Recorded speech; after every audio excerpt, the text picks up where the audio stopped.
You don't deserve to sit in that chair. You should let someone better have it. Well, welcome to Inner Compass. I'm Shirley Hoogstra. We don't notice the negative self-talk that many of us engage in, but today's guest has heard it all before, and she educates people about the lies that trap them in destructive cycles. Hear more about it today on Inner Compass. From the campus of Calvin College, this is Inner Compass, exploring how people use faith and ethics to guide them through critical issues of today. My guest today is Anneshia Freeman, an addiction counselor who has developed a counseling program called Lies That Bind, which help people identify what may be blocking them from a more positive lifestyle. Welcome, Anneshia. Thank you. When you say people from all walks of life feel like they have an admission price to sort of be in the room, to get respect. Right. Well, that lie, that would be connected to a lie that says you have to compensate for your presence with goods and services. But these are unconscious belief systems. Most people would not walk into a room and say, hey, I feel less than everybody here. I feel like I have to pay you to tolerate me. These are unconscious belief systems, but they issue directives that people respond to consciously. So when they walk in the room, they may be feeling something, they don't automatically identify it, but maybe it keeps them from fully participating? Right, and it may, and there's never just one particular belief system or lie, whatever term you would prefer to use. It also may be you don't fit in, people are only tolerating you, compared to others you come up short, there's something wrong with you. These are all the other lies. And they all work together. Okay. Yes. So that keeps people from maximizing their potential. Yes. And how do you flip those around? Well, first you have to identify them. Okay. Because they're unconscious belief systems. It's hard to fight an invisible enemy, an enemy that you do not know exists. And I read a book by a Dr. R. Joseph, and he introduced me to the unconscious mind and how it operates and how it stores information. And once I read his book, I developed an assessment tool that introduces individuals to their unconscious belief system. If I wanted to know what unconscious belief systems I'm walking around with, what would I do? Well, you would have an appointment with me, and we would sit down for 2 hours, and we would just talk about your life. We would talk about your childhood, because most of the belief systems are transmitted during the formative year. Okay. And so we would talk about your childhood, and I would examine it from every avenue of influence that could have possibly contributed to your unconscious belief system. And you would come up with a set of themes that maybe have run through my life that gave me some unconscious lives that I sort of fulfill as I walk around in my daily existence? Yes, belief systems are transmitted by how you're treated and what you observe. Okay, so what are some unconscious lies that get patterned onto children in their early years? Well, there's categories of lies. Like there's relationship lies, learning lies. An example of a learning lie would be you have to automatically know things you were never taught. Now, this is a child who was raised in an environment where unrealistic expectations were put on them, and they were punished for not having information that was not transmitted to them. They couldn't have known. No. And in my childhood, I would be punished for, like, say, I didn't clean the bathroom properly, but no one had taught me what the proper procedure was. And so I attached that lie. Not only is it you have to automatically know things, you're expected to automatically know things you were never taught, the next lie that would be connected to it is, if you don't, something bad is going to happen, because I would be punished. So years later, at the age of 36, 37, I'm sitting in a math class, and the professor puts a quadratic equation chemical story problem on the board, and I start panicking. I have no conscious awareness of why I'm panicking, but my unconscious mind has activated, it's tapped into the learning lies and said, Anneshia, you have to know that automatically or something bad is going to happen. So you're going to avoid those situations? Yes. You're going to avoid new situations where you have to learn something because you don't want the panic and you don't want the punishment. Right. So this could keep people from really trying the kinds of things that would advance them. They don't understand mistakes are part of the learning process. Right. So they won't try new endeavors. Tell us about how you got this wisdom about self-image and restructuring. Okay, well, my first degree that I received is a degree in computer applications technology. Okay. And I studied, computer programming and computer concepts, but I did not understand that I was not going to work with computers. It was simply an analogy. Huh. Around the same time, I came across Dr. Joseph's book for a term paper I was doing. Now, I'm a recovering addict. I've been clean almost 10 years. And I had been clean. I was a straight A student. I was the director of a recovery house, but I was miserable in my private life. I was in negative relationships. I was overeating. I had replaced the drugs with food to cope. You know, right. I didn't feel like I fit in. I was antisocial, but I was a very good student. And I read Dr. Joseph's book, and I started seeing the similarities between how a computer program is written and how the brain is programmed. So I've developed an assessment tool based on my programming final. Really? Yes. And this assessment tool actually comes up with results that you found are repeatable or standardized? Oh, yes, yes. The final that I had was we had to develop a program that would go from one part of memory to another part of memory, go into a sequential access file, retrieve all of the data, bring it back to the other part of memory, and I had to develop a find button that would go through all of the data and find the one line of code that I was looking for. It sounds really complicated. It is, but it's not. It's really simple because it was complicated to develop, but the concept, the underlying concept, the underlying principles are not that complicated. Okay. And I had already been writing a book about my life, and I had already written about the first 21 years. So I just opened up that Word document and I went through it and I started coding my unconscious belief system based on my childhood. And I extracted about 60 negative belief systems that were transmitted to me, and I put them on index cards and I started carrying them around with me, and I was amazed to find out every reaction I had to people, to situations. I could shift through the cards and find the exact line of code, negative code, that I was responding to. So what did you do with that? So I was like, wow, this is amazing. So I kept the cards. Then I said, well, I probably need to tell myself something different than there's something wrong with you, and compared to others, you come up short, you don't fit in, you have to be perfect. So I decided to put the new code on the back, because see, when I was writing that computer programming final, it took me 2 weeks because I kept having syntax errors. What are syntax errors? Syntax errors is you have used the wrong words. Oh. The words are out of sync, they're out of order. There's something about the combination of words that you're using that's not correct, and that's why your program is not functioning correctly. So what I did was I went in and fixed my belief system syntax errors. Where there's the analogy. Yes, where there's something wrong with you, the proper line of code is there's something wrong with everybody. Oh, okay. We are all a mixed bag of weaknesses and strengths. That's right. So how do you take the subconscious, bring it to consciousness in order to change it? Because you can't really change your subconscious without identifying it, can you? No. And after I do the assessment, I go through people's assessments. My average assessment may be 10 to 15 pages, single space. I go through and code it. I code people's childhood, their belief system. Then I put the lie on the front and the truth on the back. And so each person who comes in contact with my program has a set of belief system cards. Okay. 4x7 cards. On the front is the syntax error. On the back is the proper line of code that they should have received during the formative years. Do people believe the lies when you point them out? Oh, yes. I very rarely have ever come across a person that challenged me. So how do you take habits, you know, years and years and years of acting in one way, and change them by the simple knowledge of these lies? Well, it's more than just the cards. Okay. I've developed a series of groups and worksheets and field trips and movies that are all tools to help reprogram. Right, reprogram. Yes. You got to get rid of the old habits, right? Right. First you have to get rid of the thought. You have to change your thought, because every behavior, every decision that you make can be traced to a thought before you do what you do. But what a lot of people don't realize is that thought is unconscious.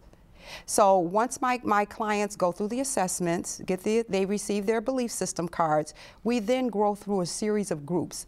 Like one of our groups is called the unconscious parent and the unconscious child, which is, Dr. Joseph says, are two entities that are created in your unconscious mind at the same time. The unconscious parent has the personality characteristics of the people of influence from your childhood. The unconscious child is a combination of the feelings, resentments, frustrations, and memories from your childhood. And they interact together within the confines of your own mind, much like you interacted with the people of influence in your childhood.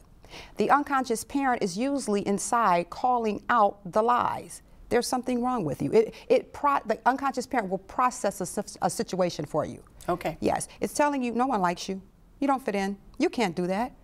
You'll never be able to do that. And the unconscious child responds in pretty much the same way it responded when it was a child. Now, do you find people who have had all this unconscious negativity in their formative years who are resilient and they have not come out being a negative person? There's always an exception to the rule. But because we do find people who have been through, for instance, a Holocaust experience, yes, or abusive situations. Yes. And they say, look, I'm going to reject that. I'm going to see it for what it is. Yes. And then go on and be positive. Yes. Why do some people come out resilient and some people come sort of downtrodden? Well, that depends on a lot of times when the traumatic experience happens. Like if you're talking about a Holocaust victim that say maybe was in their teens or early 20s or 30s when they experienced this traumatic event, their unconscious belief system, their unconscious self-concept was already formed. Mm-hmm. So if they already had a healthy sense of self, they were able to process that traumatic experience from a healthy state of mind.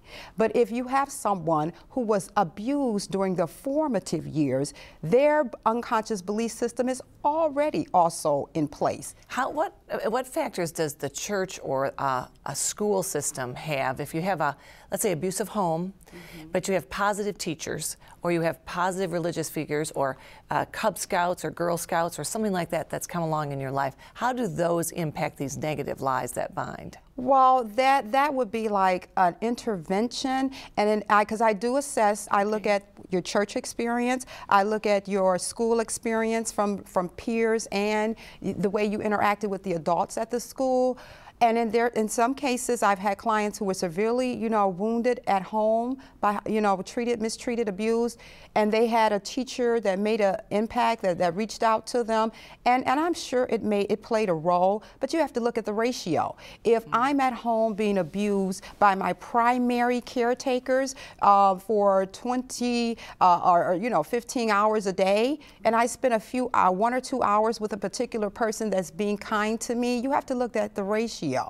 There's not, and then when you talk about the church, that's a whole another set of category of lies. There's a lot of people who have lies about church, religion, God concepts. Like one of the most common lies that I see as it relates to the church is that God is associated with perfectionism and unrealistic expectations. Right, and so you try to also flip some of those concepts as well in order to get people away from that ever demanding, right? Yes, perfectionism. Yes. Now you work with the court system. What have you found in terms of recidivism with your program?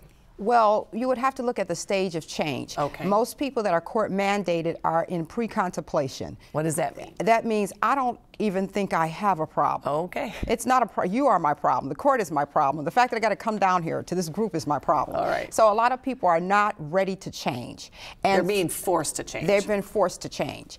And what I have found I've been working with the court for 5 years, and I also do a voluntary group. I've had very good success with the court, but at the voluntary group, it's been more effective. Do you think that it would work if you got younger and younger students, that if you could be in the elementary schools versus being in a court-mandated program? Well, I do a group for youth between the ages of 13 and 20, and we do groups, but I do it a little differently. I don't do the formative years assessment on my youth. I don't have to, because I've already assessed adults that come from the same environments. So I have like a master list of close to 500 unconscious belief systems that control people, and I have 100 most commonly seen belief systems. And what are some of those a minute? The most commonly seen? Yeah, the most well, commonly some of the seen. ones that I've already mentioned, but like learning is associated with pain and humiliation. So don't learn. Every time you learn, anything you learn, you have to learn the hard way. Let me give an example of how a person can receive that. It's pretty much the same way as you have to automatically know things you were never taught. But I have a lot of clients, they were beaten into learning, or they were humiliated into learning. So they unconsciously connect the learning process with pain and humiliation. Now here, someone can be 30 years later, and they have an opportunity to learn in a way that's not painful.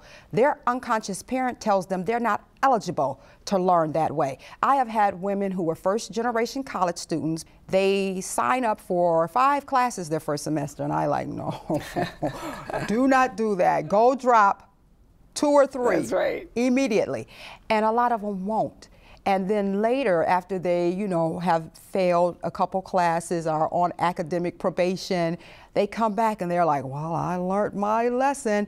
And I sit down with them and I instruct them. I help them see how that lie kept them from hearing me when I said, drop the classes.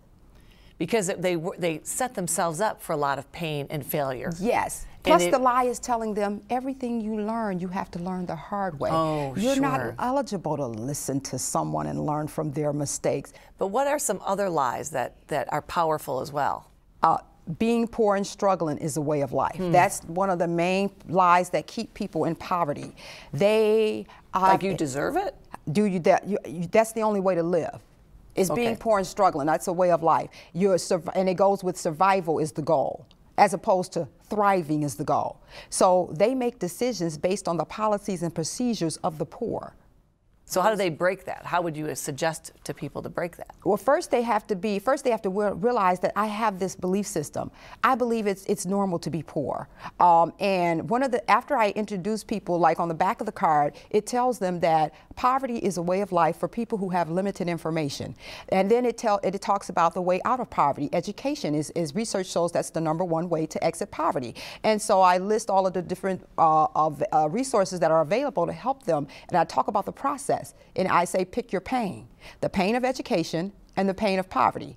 And then I take them on field trips, like I say, to introduce them to the process. And then I do other field trips, like take them to fine dining restaurants or take them out for what I call tea and crumpets. So I'll usually take someone to like Starbucks, and I'll purposely order them a $5 cup of coffee. And then I watch the response. And I've had women that go, $5 for a cup of coffee? Are you serious? Right. And I'm like, there's people who come here every day and get a cup of coffee. So you're giving them a new imagination, aren't you, about how life can be, both in terms of education and then these kinds of experiences. Yes. Do your clients need mentors? I mean, you can't do it for everyone. So where does a mentor program fit into this? Well, that is one of the groups that we do. That's a concept called casting. Okay. And see, on each card, I introduce my clients to their cast members, because there's a cast member for the lie, and there's cast members for the truth. So there's negative cast members and who will validate the lie. Like if you have a lie that says you have to accept abuse, you have to tolerate abuse without question, that lie will make you seek out abusive people that not only abuse you, but will intimidate you into accepting the abuse without challenging them. So how do they get out of that? That's the pattern of comfortability, even though it's negative. Right. How do you get into a pattern, even if it causes you to be uncomfortable? One of them is, like I said with the casting, you have the new belief system on the back, but you have to change the people you're around, which means that you have to slowly start disconnecting from the abusive people that you surround yourself with and start being around people who are loving and caring and kind. How do you find those people if you're in these kinds of abusive relationships? You can find them in your day-to-day activities. For example, once I understood what my negative belief system were, every experience I had every day became like a training simulation. I would go to the dentist's office. Now, one of my issues says, hurry up, move it, get out of the way. hurry up, you have to do everything real fast. Okay. So I'm at the dentist's office and he had just cleaned my teeth, and I jump up, grab my coat, I'm dropping stuff, grabbing my purse, trying to hurry up. He said, "Miss Freeman, slow down. You don't have to rush. You're not imposing on me. Oh. I have time. Take your time." And I had my back to him, and I was about to cry because he didn't understand that all my life I grew up in a house where I was rushed, I was pressured, I had to do everything real fast, and I've been doing that to myself for 30-something years. So that became a process that there are people who won't pressure me, who are not mean and not demanding. Interestingly, he had no idea probably the kind of cool water he was giving to you. Right. By saying those words that fit so well into one of the patterns you were trying to achieve. And really, I would not have understood, I would not have processed that situation the same way if I did not have the lie to connect it to connect that truth to. So now you are getting your social work degree. Yes. And do you find that that is applying a set of tools that you're also using in your work? Or what do you think it's bringing to your work? Well, it's teaching me about policy, which I see that there's a lot of policies that confirm the lies that a lot of people are living in. It's giving me a lot of information, it's helping, but it's also showing me where a lot of the problems are. A lot of problems are I see a lot of lies in the information that's being taught to social work students. What kind of lies are being taught to social work students? These are unconscious lies, so they're not obviously communicated. It's very subtle. And so if you're teaching people to work with a certain group of people and use, like, say, person-centered treatment, what does the client want? Right, that's a type of theory, isn't it? Person-centered. What does the client want? Self-determination. But you're telling me to ask a client who has a distorted unconscious self-concept to tell me what they want. Their distorted self-concept is going to answer. So you think, how am I going to get ahead, right? If you've got a person who's saying, I want to stay in this kind of environment. They don't even know that there's anything different. If I have a belief system that says being poor and struggling is a way of life, and you ask me what, and the other belief systems are being involved with the system is a normal way of life. If I have these belief systems and you ask me what I want you to tell me where when the Section 8 list is open, I want you to give me some bus tickets. I want you to give me a list of where the programs are that I can receive resources from. Well, you might be more willing to be proscriptive, saying this is what you should do to your clients, and that's sort of an anti-social work theory, isn't it? Very anti-social, and I am so glad that I had people that did not use that self-determination, because I had an unconscious self-concept that was trying to kill me. Yeah, and you needed to have a different set. Yes, I needed more directive. I needed someone to say, Anneshia, you have to do A, B, C. Not what do you want. This is what I say in my program. I will introduce you to your unconscious belief system. I will give you some tools to reprogram that belief system. I will take you on some resocialization field trips to teach you about different environments. Now, let's sit down about 6 months later and ask you what you want now. Okay, so you give them an imagination for the future that is different from their present. I help them change their self-concept, then I ask them what they want. Right. Yes. Well, is the government allowed to tell individuals what they should be and do? Well, they do it all the time. They do it in programs like, say, the TANF program. What's that? The Temporary Assistance to Needy Families program. Okay? And they tell people what they're going to do. They tell people what they're going to do. You're going to go out, you're going to find a job. You're going to find a job. So the government does do something. Yes, they do, but you're going to find a minimum wage job. And you're going to have to work 2 or 3 of those to support your family, as opposed to having a program in place that will really help people work and go to school so that they can take their income up to where they're actually earning a living wage. So the government says you can do these sorts of things to get by, and I think I hear you saying, have a dream for yourself, find out what's inhibiting that dream, these unconscious lies, Right. and go for it. Right. They're going to have to overcome, unfortunately, a lot of the obstacles that are put in their road by society, because some of our policies make survival more accessible than thriving. Right. So when I do my trainings for professionals, like I do just recently did at Affordable Housing Conference, I show them some possible issues they have and how their issues will affect their clients. So I have their issues and I have a list of their clients' issues. Now, if you get together, this is your unconscious belief system. Now, say you have a provider that says you have to assume the responsibilities of others. But you have a client that says, expect others to do for you what you will not do for yourself. Now, if they get together, it's going to be like a beautiful working relationship. It's dysfunctional. Right. And if you have a group of providers that believe that certain class or ethnicities or certain groups of people are not as capable as other groups of people, then you have a client that says, people don't expect much from you. That means you can't do much. Right. And they get together. Right. That's really what's going on in society. Wow. And what happens when you expose that? Some people get very angry. Yeah, people really don't like that, do Yeah, they? no, but every society honors its live conformists and its dead rebels. So I'm a change agent, and whenever you're a change agent, you are equipped to handle everything that comes along with your assignment on this earth. Well, your program is called Lies That Bind, but you really are about telling the truth, aren't you? Oh, yes. Right. Yes.